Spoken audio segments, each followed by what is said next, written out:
काजल राघवानी अपने Instagram story पर लिखकर डालती हैं कि कुछ यूट्यूबर्स को बताना चाहूंगी कि मुझे यहाँ तक किसी भी XYZ एक्टर ने नहीं पहुंचाया, एंड जिसने पहुंचाया है वो है मेरी माँ, मेरी मेहनत एंड वो प्रोड्यूसर एंड डायरेक्टर्स जिन्होंने मुझे उस काबिल समझा और मुझे कास्ट किया अपनी फिल्म में। अगर नहीं समझ आए तो मैं लेक्चर देने में PhD की है मैंने, दे सकती हूँ बहुत अच्छे से। जय श्री कृष्णा।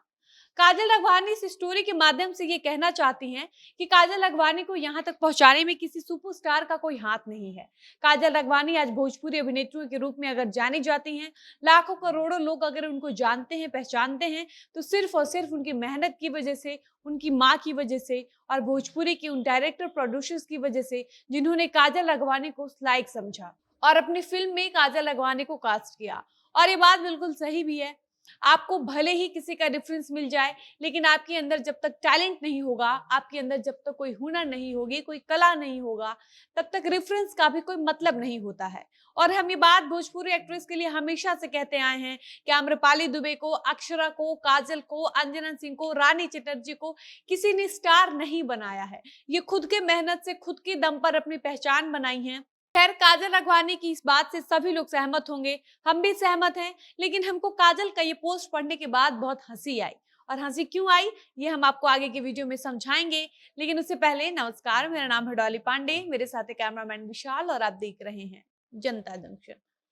हो सकता है आपको मेरी बात अच्छी नहीं लगेगी, लेकिन ये सच है कि भोजपुरी कलाकारों ने अपनी बातों से, अपने स्टेटमेंट से अपने इमेज लोगों की नजर में खराब कर लिया है, या यूं कह ले कि अपने स्टेटमेंट से अपने आप को लोगों की नजर में हल्का कर लिया है। और ये भोजपुरी कलाकारों की सबसे बड़ी दिक्कत है, चाहे वो भोजपुरी के बड़े बड़े सुपरस्टार्स हो या इनके साथ काम करने वाली अभिनेत्रियां। ये लोग कभी भी अपनी बात पर, अपनी जुबान पर टिकते नहीं है। एक दो को अगर छोड़ दिया जाए तो ये सारे के सारे बिनपेंदी के लोटा हैं। परिस्थिति देखकर हमेशा अपना स्टेटमेंट बदलते रहते हैं और जहां इनको जैसा फायदा दिखता है वहां ये लोग वैसी बातें करते हैं। यही कारण है कि इनको कोई कुछ भी बोलकर निकल जाता है, इनकी बातों को कोई वैल्यू नहीं देता है। अब हम वापस आते हैं काजल राघवानी पर। मैंने काजल राघवानी की 2-3 साल पुराने स्टेटमेंट पर एक स्टोरी किया था, जिसमें काजल राघवानी से एक पत्रकार ने पूछा था कि आप आज इतनी बड़ी स्टार के रूप में देखी जाती हैं, आप उसका क्रेडिट किसको देना चाहेंगे? क्योंकि कहीं ना कहीं आपको लेकर ऐसी चर्चा होती रहती है कि आप खेसारी लाल यादव के रेफरेंस से इतना आगे बढ़ी हैं, आप आज लाखों करोड़ों के दिलों में बसती हैं तो खेसारी लाल यादव की वजह से। ऐसे में क्या आपकी सफलता का क्रेडिट खेसारी लाल यादव को जाना चाहिए? तो काजल राघवानी ने आज से 2 साल पहले इस सवाल के जवाब में तुरंत कहा था कि मेरे स्टारडम में खेसारी लाल यादव का कोई हाथ नहीं है, क्योंकि खेसारी लाल यादव से पहले मैंने पवन सिंह के साथ एक फिल्म में काम किया था, जिस फिल्म का नाम था हुकूमत। और इस फिल्म का एक गाना था चोलिए में अटकल परान, और एक गाना था चिकन समान। और ये दोनों गाने सुपर डुपर हिट हुए थे। उसके बाद मेरी पवन सिंह के साथ एक और फिल्म आई थी, जिस फिल्म का नाम था भोजपुरिया राजा, और इस फिल्म का एक गाना था छलकता हमरो जवनिया ए राजा। ये तीनों गाने जबरदस्त हिट हुए थे और इन्हीं गानों के बाद मैं लोगों के नजर में आई और लोग मुझे जानने लगे, मुझे पहचान मिली।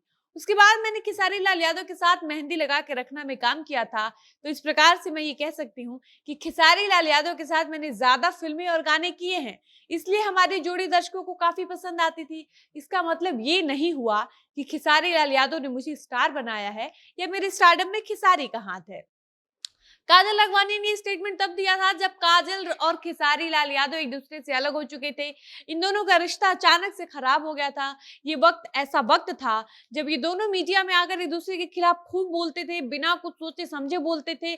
और इसी वक्त खेसारी ने भी अपने एक स्टेज शो से ये ऐलान कर दिया था कि काजल राघवानी के साथ लिट्टी चोखा मेरी आखिरी फिल्म है। इसके बाद अब मैं कभी काजल के साथ किसी फिल्म में, किसी गाने में नजर नहीं आऊंगा। और ये सच भी है कि पिछले 2-3 साल से खेसारी काजल की जोड़ी अभी तक एक साथ नहीं दिखी है। ये सब देखकर, सुनकर खेसारी लाल यादव से अलग होने के बाद काजल भी अपनी सफलता का क्रेडिट पवन सिंह को देने लगती हैं। और आज जब पवन खेसारी एक हो चुके हैं, इन दोनों का आपसे विवाद खत्म हो चुका है, ये दोनों एक दूसरे से गले मिल चुके हैं, ये आपस में एक हो चुके हैं। और ये तो यही काजल राघवानी जो आज से 2 साल पहले कुछ और बोला करती थी, वो आज बता रही हैं कि उनकी स्टारडम में किसी पावर स्टार और हिट मशीन का कोई हाथ नहीं है। वो जो भी हैं अपने मेहनत की बदौलत है, अपने टैलेंट की वजह से हैं और भोजपुरी के डायरेक्टर प्रोड्यूसर्स की वजह से हैं। अब आप समझिए कि काजल अपने स्टोरी में ऐसा क्यों लिखती हैं। सबसे बड़ी बात तो यह है कि खेसारी पवन का रिश्ता इन दिनों बिल्कुल ठीक है। और काजल को पवन खेसारी दोनों के साथ काम करना है। ऐसे में वो अगर अपने स्टारडम का क्रेडिट पवन को देंगी तो खेसारी बुरा मान जाएंगे, खेसारी को देंगी तो पवन को अच्छा नहीं लगेगा। ऐसे में इस वक्त वो कुछ भी ऐसा नहीं बोलना चाहती हैं जो पवन खेसारी को बुरा लगे। बाकी आपको क्या लगता है, आप अपनी राय कमेंट बॉक्स में जरूर दीजिएगा। फिलहाल वीडियो को यहीं पर समाप्त करते हैं, मिलते हैं किसी नए वीडियो में। धन्यवाद।